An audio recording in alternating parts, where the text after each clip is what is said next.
Comment bien négocier lorsque vous êtes en recherche d'emploi ou également lorsque vous êtes entrepreneur? La première chose à savoir, c'est que vous devez pouvoir dire non. C'est même la principale. Si vous n'êtes pas en mesure de pouvoir dire non à un client, non à un recruteur, et bien du coup, vous êtes dans une position de déséquilibre.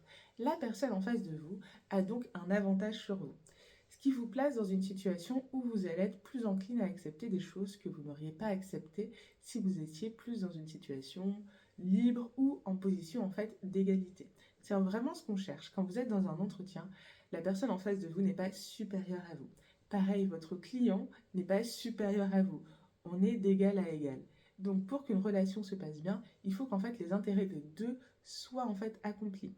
C'est pour ça qu'avant une négociation, il est important de vous mettre d'accord par exemple sur le salaire que vous voulez, les missions, les tâches que vous souhaitez effectuer. Pareil que vous soyez entrepreneur ou que vous soyez en recherche d'emploi.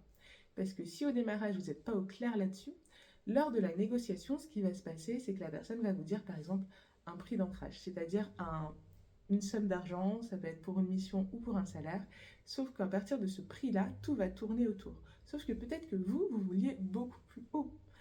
Mais malheureusement, vous n'allez pas être en mesure de pouvoir négocier à la hausse parce que ce prix d'ancrage va vous bloquer. Donc réfléchissez d'abord et prenez en fait une marge qui vous paraît raisonnable. Pour avoir des informations, par exemple, lorsqu'on est dans une négociation de salaire, vous pouvez regarder au sein de votre réseau, demander en fait à des personnes qui exercent le même métier. L'idéal, c'est de prendre des personnes qui sont à la fois, qui ont débuté, mais des personnes peut-être beaucoup plus avancées pour avoir un peu une sorte de moyenne par rapport à des missions similaires.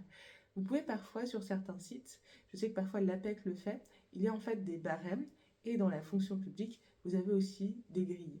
Donc ça vous permet aussi de voir ce qu'il est potentiellement possible de demander. En ce qui concerne les entrepreneurs, dans ce cas-là, ce qui est important, c'est de regarder pas du tout sur les plateformes de freelance parce que bien souvent, les prix sont tirés à la baisse vu que c'est un concours un peu de prix et non en fait l'expertise qui est vraiment valorisée. Donc de regarder aussi les prix pratiqués dans votre domaine par des personnes qui arrivent à en vivre dignement. Donc de leur demander aussi d'essayer de rejoindre en fait des coopératives, des groupes qui vont pouvoir vous aider. N'hésitez pas si le sujet de la négociation vous intéresse, je pourrais faire d'autres vidéos. À bientôt.